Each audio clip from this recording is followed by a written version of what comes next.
Dito na, sa gitna oh. Ito pare pa yung Matagal yan, pre. Matagal.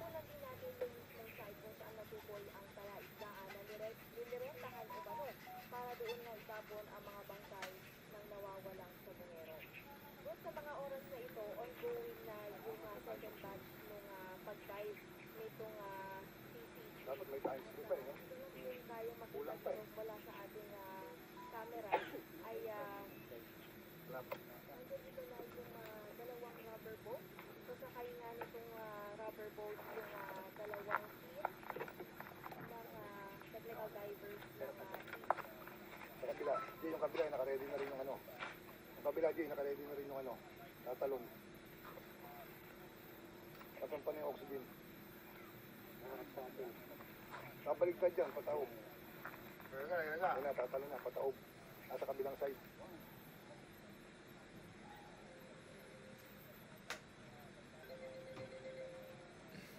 nawawalang sabongero, no? Yung 34, yung sabongero nawawala. So, in-expect natin, may ginamang seguridad. At, panatilihin pas ito. Wala, kita mo na saan yung mga sumakay ng media. Kaya, naglayo na tayo para iba lang natin. Wala na si Mami, yung baka pwede. Hindi pala inangat. Yan pala hindi maka-under kanina. Putang ina. Kaya pala. Oh, yung sa kaliwa. I-rescue lang pala yun. Hindi ko ma-under. Ilalapit pa yata nila yung malapang bangka. Ayan, gano'n lang sila.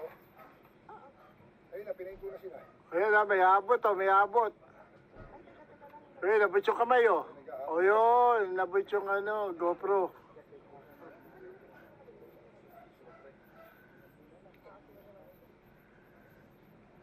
Pala yung PR. Picture nung ano. Picture Mini ano to. Oo, yun. Ayun oo. Kinamping niya kasama yan. Wala pa, wala pa. Hindi ko pa alam kami. Eh, oo, parang sako nga. Parang bangus.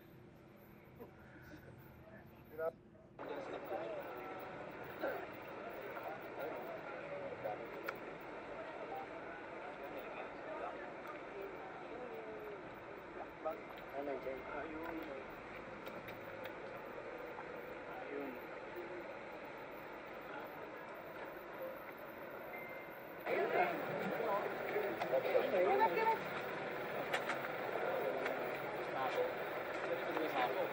Pa-interview natin dyan.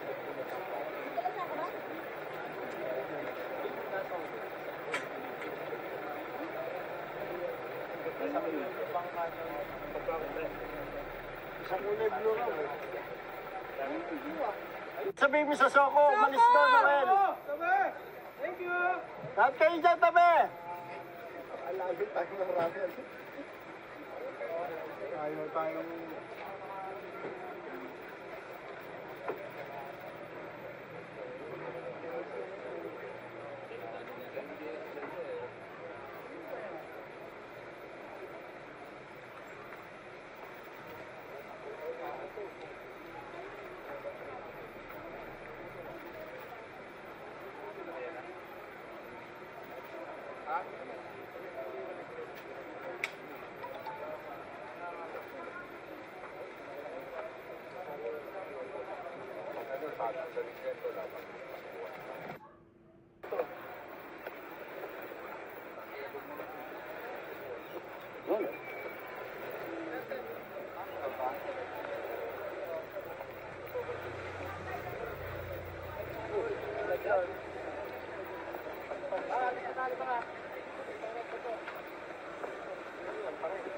Yan nasa bago.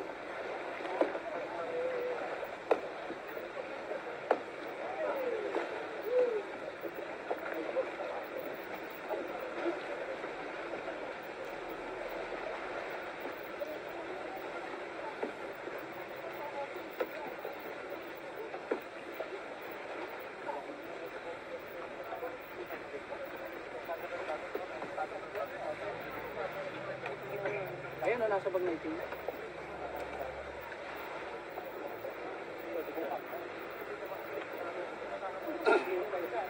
Ito tayo.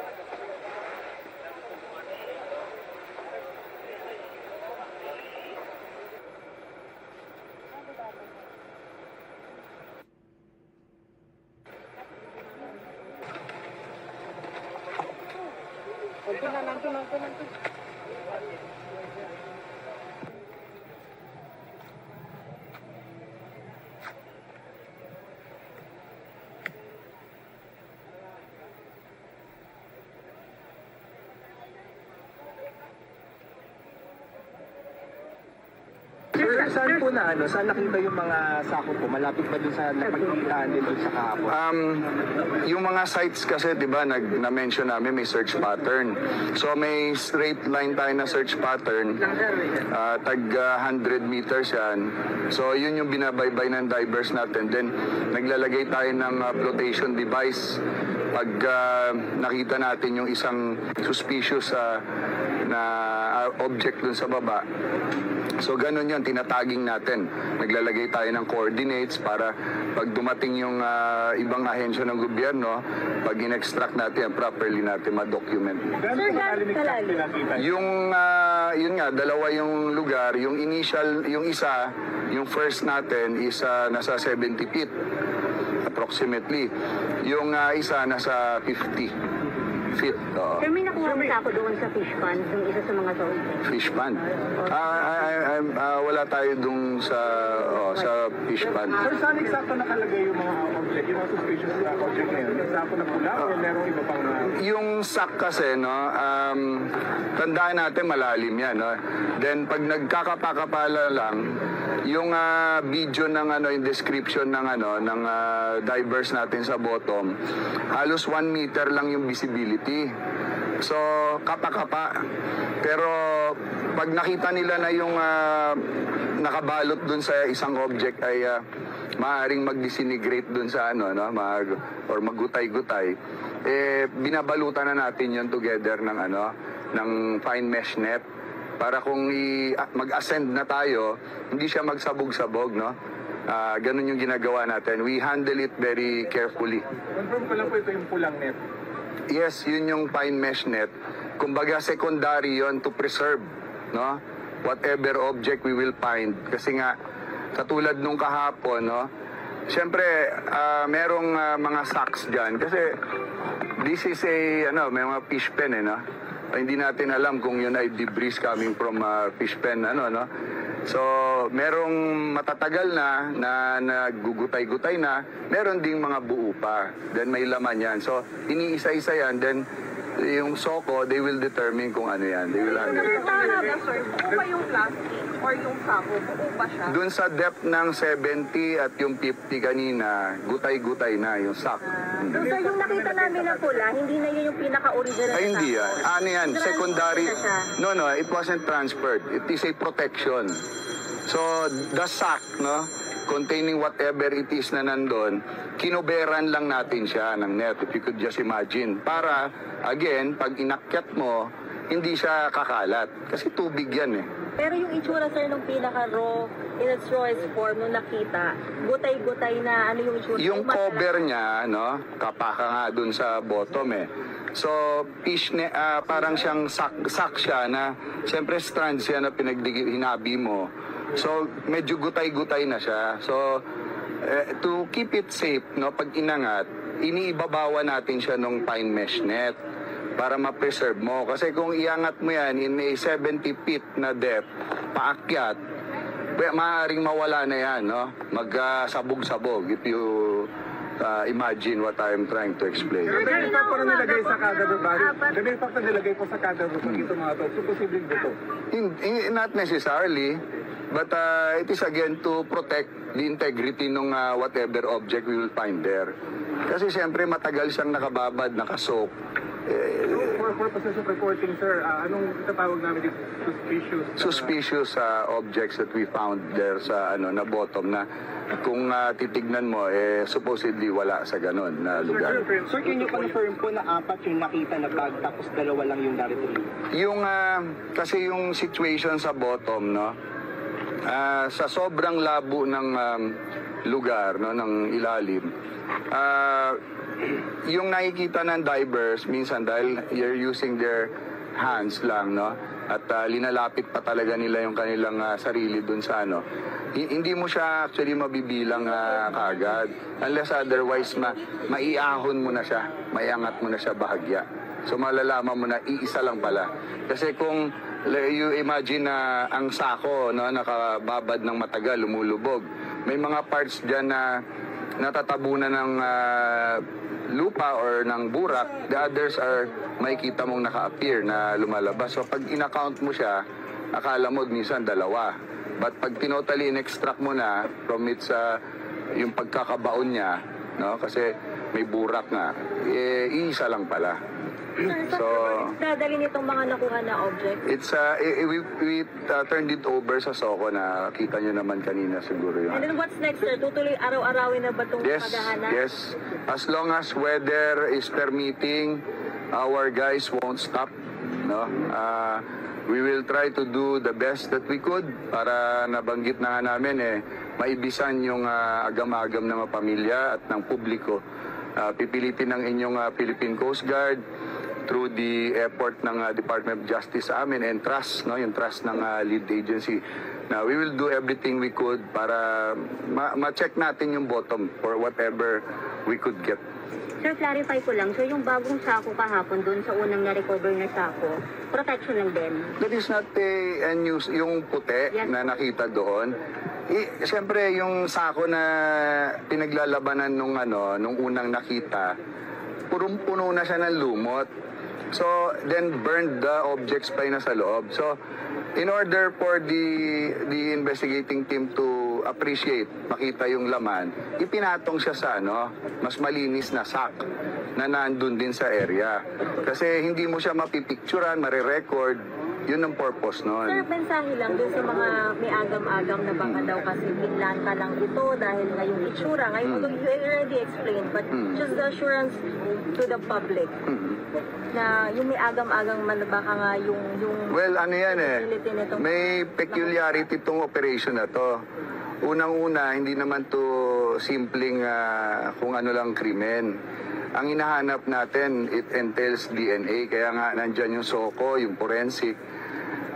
Kung may makita kang buto doon at i-DNA versus doon sa sa mga nawawala, ma-examine mo kung yun ay doon ba sa mga taong hinahanap or masasabi mong binaon lang basta-basta. So and hindi kami mag-aaksaya ng panahon dito. At nung risk, nakita nyo yung risk, no? Lalo na sa mga divers namin, kung ganun lang yung appreciation namin sa paghahanap. Kami, yung aming puso at isip, talagang linalagay namin dyan. Every time we do the dive, nakalagay yung kalahati ng katawan ng mga divers namin sa peligro. So, hindi ito biro-biro at kailangan bigyan ng spekulasyon yung effort ng ginagawa. Nakita nyo kung gaano ka hirap kanina. That is the reason why we had you be present at the site para makita nyo yung duration ng diving operation sa ilalim at yung hirap ng mga divers. Kung meron lang po tayong informasyon, gaano po kaya katagal ma-establish na at least buto talaga yun nakuha? Yun sir, yun din yung makakasagot niyan is yung right agency, yung forensic or yung sa Soko. Sir, gaano kalayo po yung locations ng mga sako sa isa't isa? It's just a few feet away lang, hindi lalagpas ng 10 feet.